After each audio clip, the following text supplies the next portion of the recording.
დღის თემით დაგიბრუნდით, ჩემი სტუმარია თბილისის მერიის ჯანდაცვის და სოციალური მომსახურების საქალაქო სამსახურის უფროსი გელა ჩივიაშვილი.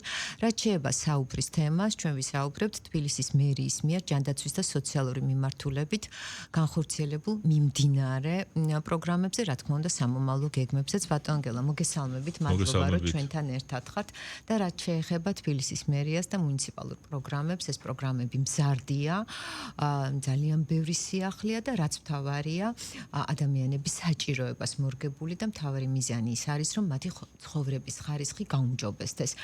ვფიქრობ, დავიწყოთ რევმატოიდული ართრიტის სამკურნალო ძვირადღირებული მედიკამენტების დაფინანსების პროგრამით, სულ ახალია სექტემბერში ჩაეშვა. გისმენთ.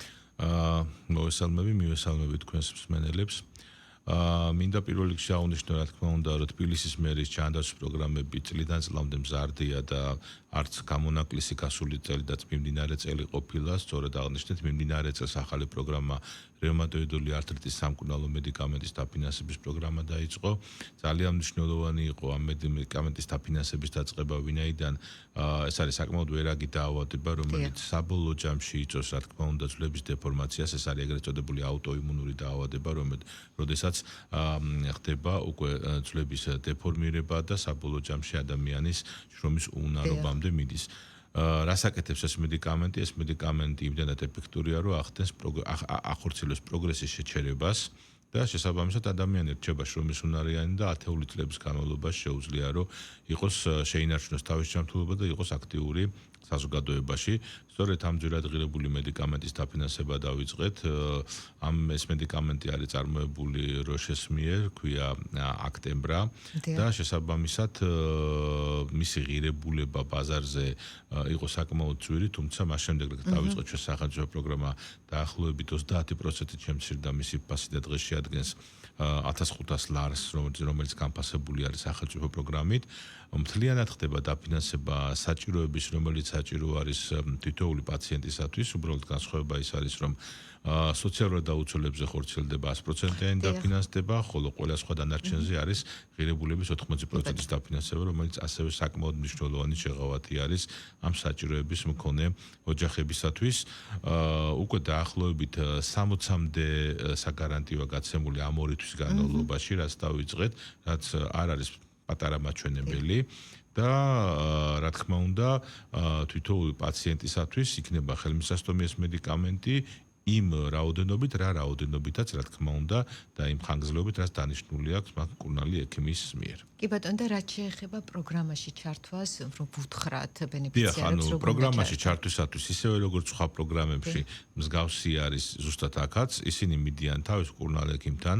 მკურნალი ექიმი შესაბამისი ლაბორატორიული ან ინსტრუმენტალური გამოკვლევების შემდეგ თუ დადგინდა, რომ მას აქვს რევმატოიდული ართრიტი და ესაჭიროება არა სხვა მედიკამენტი, ან კონკრეტულად უკვე ეს მედიკამენტი, ამ შემთხვევაში უკვე შესაბამის დოკუმენტაციებს უსვებს, ეს არის ფორმა 100 კონსილიუმის დასკვნა და შესაბამისი კალკულაცია და უკვე ამ დოკუმენტების მერიაში წარმოდგენის შემდეგ სულ რამოდენიმე დღეში იგი მიიღებს საგარანტიოს დაფინანსებაზე, ანუ ეგრეთ წოდებულ საგარანტიო ფურცელს, ანუ აუჩერული დაფინანსების დოკუმენტს, რომლითაც შეუძლია, რომ აფთიაქიდან უფასოდ აიღოს უკვე ეს გამოწერილი მედიკამენტი. კი ბატონო, და რაც შეეხება ძვლის ტვინის ტრანსპლანტაციას, ძალიან მნიშვნელოვანი პროგრამა და კიდევ ერთხელ ჩვენს მსმენელს დამაყურებელს ვუთხრათ ამ პროგრამაში.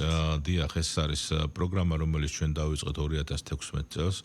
ძალიან მნიშვნელოვანია, იმიტომ რომ იგი მოიცავს რამოდენიმე ონკოლოგიური დაავადების გაერთიანებას და რეალურად ძვლის ტვინის ტრანსპლანტაცია ეს არის ბოლო შანსი, როდესაც შეიძლება, რომ ადამიანებს, ვისაც აქვთ ლეიკემია ან სხვა მსგავსი ტიპის ონკოლოგიური დაავადება, მოხდეს მათი სიცოცხლის გადარჩენა. აქ რა თქმა უნდა საუბარია ბავშვებზეც, მოზარდებზეც, ხანდაზმულებზეც და შესაბამისად ამის დაფინანსება ჩვენ დავიწყეთ თითქმის უკვე 10 წელი გახდება მომავალ წელს და ძალიან ბევრი სიცოცხლე იქნა გადარჩენილი. რას მოიცავს ეს პროგრამა? კიდევ ერთხელ რა ახსნათ, იგი მოიცავს ყველა ტიპის ტრანსპლანტაციის დაფინანსებას, არის 3 ტიპის ტრანსპლანტაცია, აუტოლოგიური, ალოგენური და ჰაპლოიდური და იგი გულისხმობს თვითონ პროგრამა გამოკვლევიდან დაწყებული, დასრულებული ტრანსპლანტაციის პროცესის დასრულებამდე და ასევე შემდგომი რეაბილიტაციაც და თითოეულ პაციენტზე იმის დამიხევით რა ტიპის ტრანსპლანტაცია ჭირდება პაციენტის ვაუჩერული ღირებულება შეადგენს 10,000-დან 230,000 ლარამდე, რაც საკმაოდ დიდი ციფრი არის და თითქმის მთლიანად ხდება ყველა იმ ხარჯის დაფარვა, რომელიც საჭირო არის ამ მიმართულებით. უნდა აღინიშნოს ისიც, რომ როდესაც ჩვენი პროგრამა დავიწყეთ, საქართველოში საერთოდ არ ხორციელდებოდა ეს სერვისი, ხოლო დღეს უკვე 3 კლინიკა არის, რომელიც ამ სერვისებს ახორციელებს და უნდა აღინიშნოს, რომ აუდიოლოგიური გადანერგვა ძვლის ტვინის პრაქტიკულად უკვე საქართველოში ხორციელდება, საზღვარგარეთ უკვე რამდენიმე წელი აღარ ფინანსდება, ვინაიდან აქ თავიდან ბოლომდე მართავენ ქართველი ონკოლოგები ამ მიმართულებას. ასევე ალოგენურის ნაწილიც უკვე საქართველოში იმართება და აქ არის ერთი ძალიან კარგი სიახლე, რომელიც წელს მოხდა ის, რომ საქართველო გახდა ევროპის დონორთა ასოციაციის წევრი. ეს არის ძალიან კარგი, იმიტომ რომ როდესაც პაციენტს სჭირდება დონორი, რომელიც საქართველოში ვერ მოიპოვა, მას შეუძლია უკვე ევროპის მასშტაბით მოიძიოს ეს დონორი და გამოიყენოს მისი მასალა ტრანსპლანტაციისთვის. რა თქმა უნდა, ან იკარგება დრო, არ იკარგება დონორის ზებნაზე, უკვე პირდაპირ მზა ბანკი არის, რომელიც ჩვენ მერიამ ვიტყვი, რომ ლომის წილი შეიტანა, ვინაიდან გარკვეული პირობების შესრულებაზე, მათ შორის ფინანსურ უზრუნველყოფაზე, თბილისის მერიამ ეს თავის თავზე აიღო და მნიშვნელოვნად შეუწყო ხელი ამ პროცესს და აგერ სულ რაღაც ერთი თვის წინ იყვნენ ჩამოსულები შესაბამისი ევროპის ასოციაციის წარმომადგენლები და პრაქტიკულად ყველა ნაბიჯი გადადგმული არის და დახურული არის, შესრულებულია ეს კრიტერიუმი, რომელიც ამ ასოციაციის და სწორედ დონორთა ბანკის წევრობისთვის სჭირდებოდა ქვეყანას. კი ბატონო, და აბსოლუტურად ყველა პირობას და სტანდარტს აკმაყოფილებს, წინააღმდეგ შემთხვევაში ვერ გახდებოდა ამ ასოციაციის წევრი, რა თქმა უნდა. და ძუძუს კიბოს სამკურნალო მედიკამენტებზეც უნდა ვისაუბროთ. მზარდი პროგრამა. დიახ, რომ გავაგრძელოთ ჩვენს ის ონკოლოგიური პროგრამები, რომელსაც ჩვენ ვახორციელებთ. ძუძუს კიბოს მედიკამენტების პროგრამა ერთ-ერთი მნიშვნელოვანი არის, ვინაიდან იგი მოიცავს რამოდენიმე მედიკამენტის დაფინანსებას.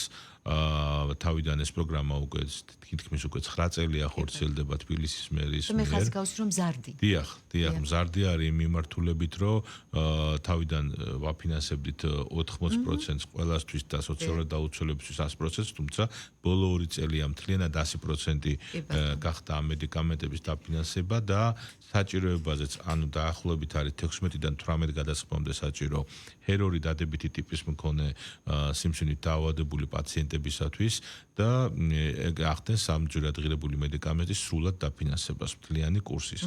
აქ საუბარია არა მარტო პირველი, მეორე, მესამე სტადიის, არამედ მეტასტაზურზეც, რომელიც ეგრეთ წოდებული პერჯეტა ჰერცეპტინი, რომელიც ხორციელდება, ეს მიღებულია რო არის ოქროს სტანდარტი და ეს იწვევს უკვე მეტასტაზირებული პაციენტებისათვის სიცოცხლის მნიშვნელოვან გახანგრძლივებას.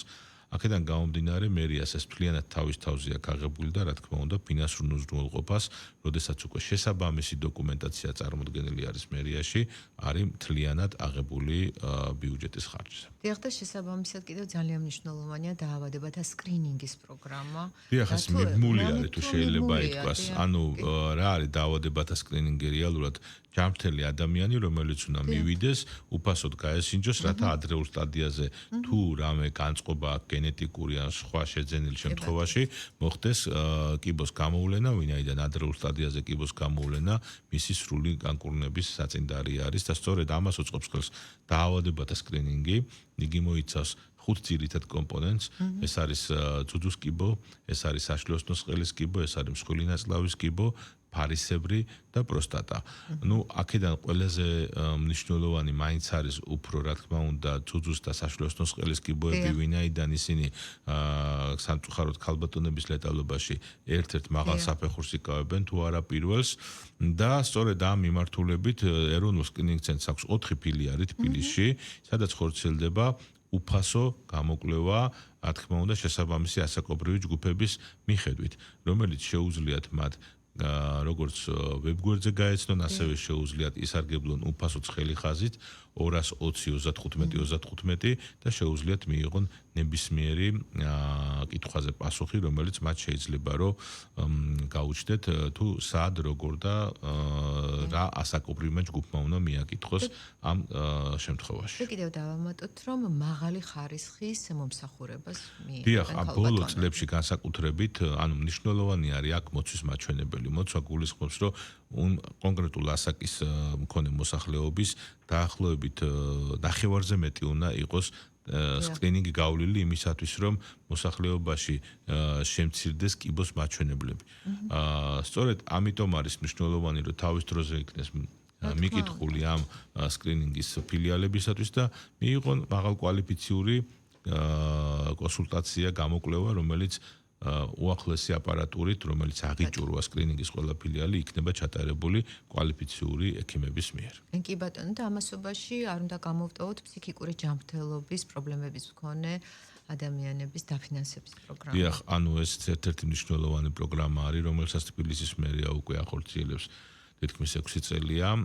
იგი გულისხმობს ორ ძირითად კომპონენტს, ანუ პირველი ეს არის ფსიქიკური სათემო მომსახურება, რომელიც გულისხმობს ბავშვებში პრევენციას და იგი ძირითადად ჩვენ ჯანდაცვა აფინანსებს ამ სამსახურში 18 წლის ზევით, ჩვენ ვაფინანსებთ 18 წლამდე და მეორე არის ეგრეთ წოდებული ასერტული მომსახურება, როდესაც მნიშვნელოვანი არის, რომ მოხდეს რემისიის ფაზაში გადაყვანა, მანამ სანამ პიროვნებას დაჭირდება სტაციონარიზაცია. ანუ სტაციონარში არ უნდა მოხდეს ესეთი პაციენტი და ამ მიზნით სწორედ როგორც კი ბავშვი თქვით ადრეული დიაგნოსტიკა, ასევე მნიშვნელოვანი არის აქ რომ პრევენცია მოხდეს და პრევენციული გასინჯვები განხორციელდეს როგორც ბინაზე, ასევე ამბულატორიაში მულტიდისციპლინარული გუნდის მიერ, აქ მონაწილეობს ფსიქიატრი, ფსიქოლოგი, სოციალური მუშაკი და ხდება ამ გუნდური პრინციპით თითოეული პაციენტზე ზედამხედველობა, საჭიროების შემთხვევაში მედიკამენტებით უზრუნველყოფა და რა თქმა უნდა ეს ამცირებს შემდგომში სახელმწიფოს ხარჯს, რომელიც მას უნდა გაეწია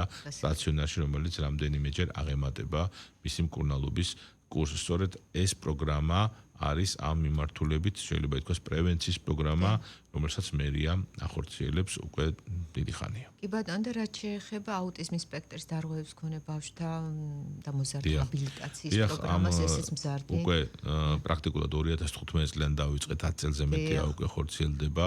ნუ სამწუხაროდ ეს არის ისეთი სპექტრი, რომელიც ამ ეტაპზე განკურნებას არ ექვემდებარება და მხოლოდ შესაძლებელი არის რომ მოხდეს შემსუბუქება შესაბამისი თერაპიების დაფინანსებით. სწორედ ამიტომაც ბავშვები და მოზარდები, რომლებიც ერთვებიან ამ პროგრამაში, პრაქტიკულად მუდმივად არიან ამ პროგრამაში და მუდმივი ზედამხედველობის ქვეშ იღებენ იმ საჭირო ეგრეთ წოდებულ ABA თერაპიას, რომელიც აღიარებულია რომ არის აუტიზმის რემისიის ფაზაში გადასაყვანად ერთ-ერთი მნიშვნელოვანი თერაპია, თუმცა ABA თერაპიის გარდა რა თქმა უნდა დამხმარე თერაპიების დაფინანსებაც ხორციელდება ამ პროგრამაში, როგორიც არის სენსორული თერაპია, როგორიც არის მეტყველების თერაპია, ან ასე შემდეგ. და მნიშვნელოვანია ყოველთვის მინდა აღვნიშნო ხოლმე, რომ 2022 წლიდან ჩვენ კიდევ უფრო გავაფართოვეთ ამ პროგრამის შესაძლებლობა და უკვე იქ მონაწილე პირებს შესაბამის ქცევით თერაპევტთან შეთანხმებით შეუძლიათ რომ ვაუჩერული დაფინანსება, რომელიც წლიურად შეადგენს 5400 ლარს, შეუძლიათ გამოიყენონ ბავშვის ინტერესიდან გამომდინარე სხვა გარემოში, სხვა თერაპიების დასაფინანსებლად, რომელიც კონკრეტულ პერიოდში სჭირდება ბავშვს. ეს შეიძლება ნებისმიერი ადგილი შეიძლება იყოს, ეს შეიძლება იყოს სამედიცინო დაწესებულება, შეიძლება იყოს არ ვიცი, მაღაზია, ბაღი, სკოლა, ანუ თვითონ იმის და მიხედვით სად უწევს უფრო ხშირად სიარული, რომ არ მოხდეს ჩაკეტვა მხოლოდ და მხოლოდ შენობაში და მხოლოდ რუტინული თერაპიების ჩატარება, რომელიც შეიძლება რომ პირიქით უფრო გარკვეულ ასაკში აღარ იყოს ამ კონკრეტული ბავშვებისათვის შესაბამისი. ბავშვის ინტერესი არის მორგებული და რაოდენობა სერვისების. ესე იგი ყოველწლიურად იზრდება პრაქტიკულად მომლოდინეთა პირები აქ, ხდება ჩართვა პროგრამაში ყოველი წლის მარტი-აპრილის თვეში, წელსაც დაახლოებით 300-მდე ბავშვი დაემატა, საერთო ჯამში უკვე 2400 ბავშვს უწევთ მომსახურებას ამ პროგრამით და ჩართული არის 11 დაწესებულება, მაშინ როდესაც პროგრამის დაწყების დროს სულ 2 დაწესებულება იყო. აღსანიშნავია ის ფაქტიც, რომ ბიუჯეტიც იზრდება ყოველწლიურად და უკვე თითქმის 12 მილიონ ლარს შეადგენს ამ პროგრამის დაფინანსება, მაშინ როდესაც პროგრამის დაწყებისას იყო სულ 9 მილიონი ლარი.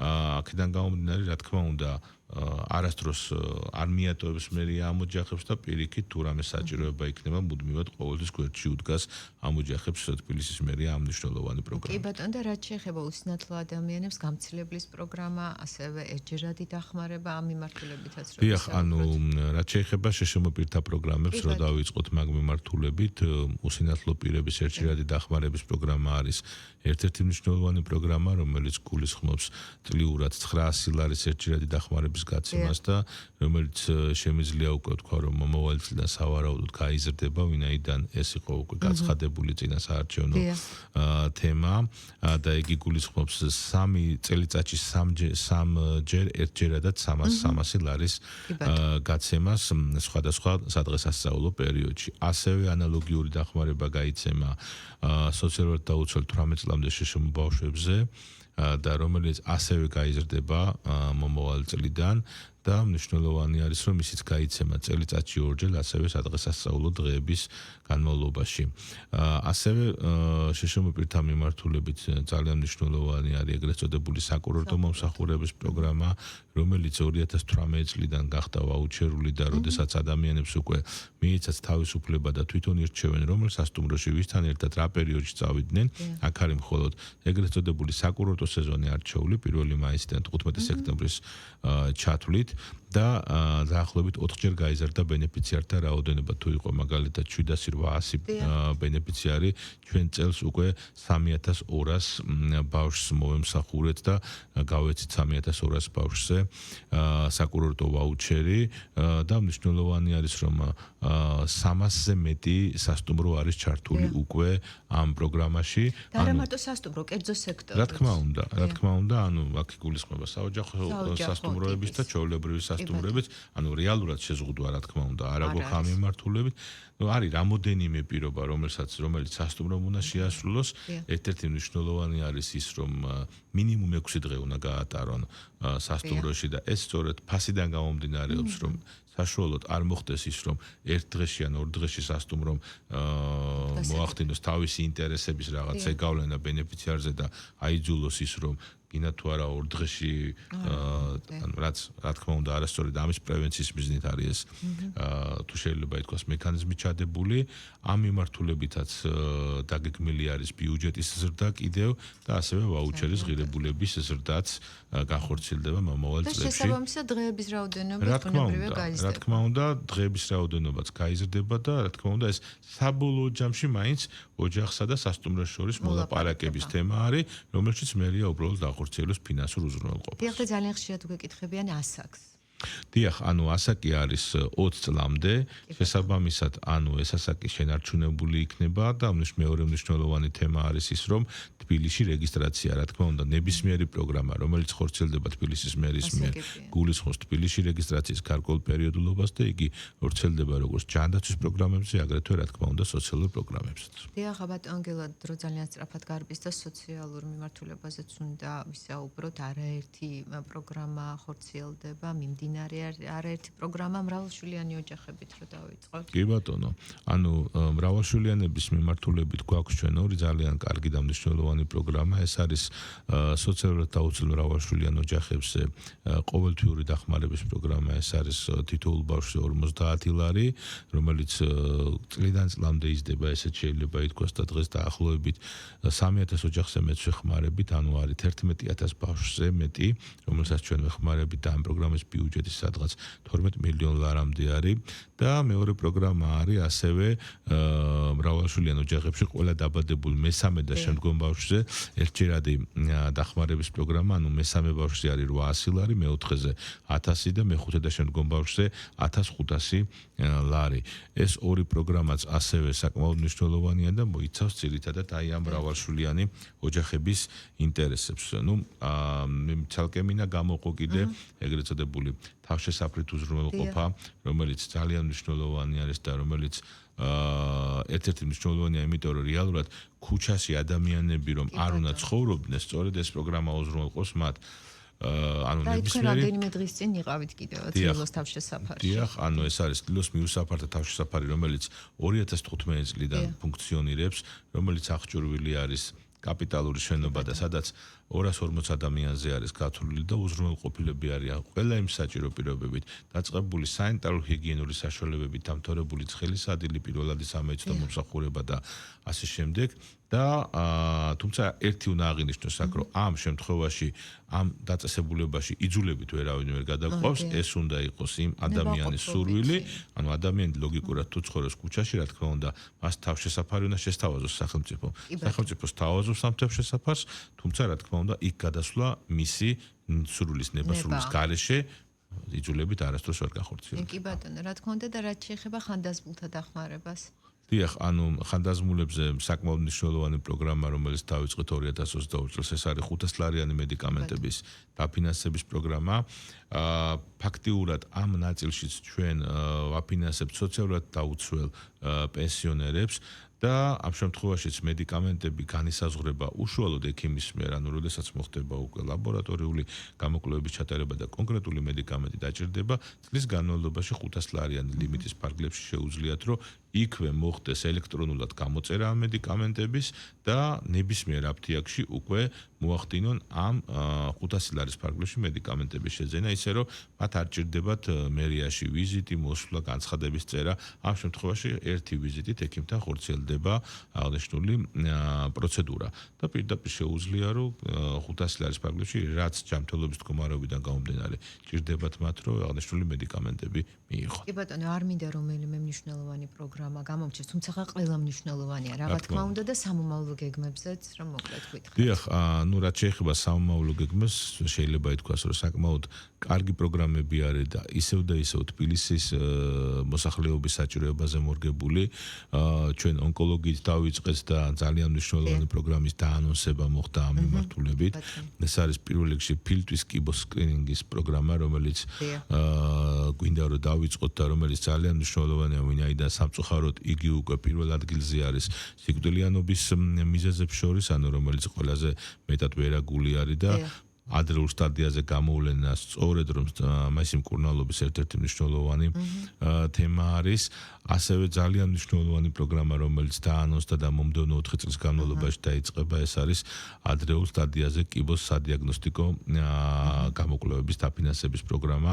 ეს არის ძალიან მნიშვნელოვანი პროგრამა, რომელიც რამოდენიმე 1000 ადამიანს მოიცავს და ამაში ჩადებული არის ისეთი მაღალტექნოლოგიური გამოკვლევები, როგორიც არის გენეტიკური კვლევა, პეტ კვლევა, როგორიც არის ძვირადღირებული ლაბორატორიული კვლევები, MRT კვლევა, KT კვლევა, ანგიოგრაფია და ასე შემდეგ, ანუ სრული სპექტრი იმისთვის, რომ ფაქტიურად სახელმწიფოს მიერ დაიფაროს ის ჯაჭვი, რაც მნიშვნელოვანი არის, რომ გამოვლენიდან მკურნალობამდე ეს ჯაჭვი იყოს აწყობილი და ამის ფინანსური უზრუნველყოფა ხორციელდებოდეს ან ადგილობრივი თვითმმართველობის, ან ფედერალური ბიუჯეტიდან გამომდინარე. ამ მიმართულებით ჩვენ საკმაოდ კარგად თანამშრომლობთ ჯანდაცვის სამინისტროსთან და შესაბამისად ან დუბლირება ან რამე გამორიცხული არის, მაგრამ თავარი არის, რომ ადამიანს კონდეს ხელმისაწვდომობა ძვირადღირებულ როგორც მედიკამენტებზე, ასევე ძვირადღირებულ მაღალტექნოლოგიურ კვლევებზე. და სწორედ ეს პროგრამა დაფარავს აი ამ კონკრეტულ ხარჯებს, რა თქმა უნდა, თავისი კრიტერიუმებით, რომელიც დადგენილი იქნება ამ პროგრამის განხორციელების დროს. დიახ, და აი რაც შეეხება ძვირადღირებულ მედიკამენტებს, ჩვენ გამოგვჩა გაფანტული სკლეროზის მკურნალობა, დიახ, ეს ძალიან სერიოზული პროგრამაა. გაფანტული სკლეროზი ერთ-ერთი მნიშვნელოვანი პროგრამა არის, რა თქმა უნდა, ეს ჩვენ დავიწყეთ 2020 წელს და იგი მოიცავს ორი ძირითადი მედიკამენტის დაფინანსებას, ეს არის ოკრეუსი და ფინგია და გილენიასაც ეძახიან მას და ეს ფაქტიურად ეს არის ნერვული უჯრედების თუ შეიძლება ესე ითქვას ყდომა, რომელიც საბოლოო ჯამში ასევე იწვევს ადამიანის შრომის უნარობას და ეს მედიკამენტები აჩერებენ ამ პროგრესს და ასევე ადამიანს უნარჩუნებენ ჯანმრთელობას, საზოგადოებაში ხდება ისევ მისი აქტიურობის შენარჩუნება და ძალიან მნიშვნელოვანია და სწორედ მისი ძვირადღირებულია, რომელსაც თვლიანად ფარავს სახელმწიფო და 100%-ით აფინანსებს ყველა იმ პაციენტისათვის, რომლის საჭიროებაც არის. ამ მიმართულებით დაახლოებით 6 მილიონი ლარი იხარჯება ყოველწლიურად ამ პაციენტებზე და რამოდენიმე ასეული ადამიანი იღებს კონკრეტული მედიკამენტს თლიანი კურსით, რომელიც საჭირო არის მისი ჯანმრთელობის შენარჩუნებისათვის. კი ბატონო, და რაც შეეხება მომართვიანობას, რა თქმა უნდა, იზრდება. იქიდან გამომდინარე, რომ თქვენ აღნიშნეთ და ვსაუბრობთ იმაზე, რომ საკმაოდ ძვირადღირებული მედიკამენტების დაფინანსება ხდება, არა მარტო გაფანტული სკლეროზის მკურნალობის პროგრამის ფარგლებში ზოგადად და ჩვენ ყველას ვუსურვებთ, რა თქმა უნდა, ჯანმრთელობას, რაც ნაკლები მომართვიანობა ეს ნიშნავს, რომ მეტი ჯანმრთელი ადამიანია, თუმცა, როდესაც ვსაუბრობთ ჯანდაცვის და სოციალური მიმართულებით და თბილისის მერიის მიერ განხორციელებულ მუნიციპალურ პროგრამებს, ეს პროგრამები ეხმარებათ ადამიანებს იმისთვის, რომ მათი ცხოვრების ხარისხი იყოს მაღალი და რა თქმა უნდა, ჯანმრთელობაც რომ შეინარჩუნოს. დიახ, ორადორი ციფრი მიუთითებს ამაზე, თბილისის მერიის პროგრამებით ყოველწლიურად 9 მილიონი ადამიანზე მეც უწევთ დახმარებას, ეს რა თქმა უნდა, მათი საჭიროებიდან გამომდინარეა და მარტო ჩვენი სამსახურის ბიუჯეტი არის 100 მილიონ ლარზე მეტი. ანუ ეს ორი ციფრი მეტყველებს მასშტაბზე თუ რამხელა დახმარება არის ეს თბილისის მაცხოვრებლებისთვის. ძალიან დიდი მადლობა, გისურვებთ წარმატებებს დიდი მადლობა. ჩვენს მსმენელს და მაყურებელს კიდევ ერთხელ ვეტყვით, ჩემი სტუმარი იყო გელა ჩილვიაშვილი, თბილისის მერიის ჯანდაცვის და სოციალური მომსახურების საქალაქო სამსახურის უფროსი. ჩვენ ვისაუბრეთ თბილისის მუნიციპალიტეტის მიერ ჯანდაცვის და სოციალური მიმართულებით განხორციელებულ პროგრამებზე. მადლობა და დროებით.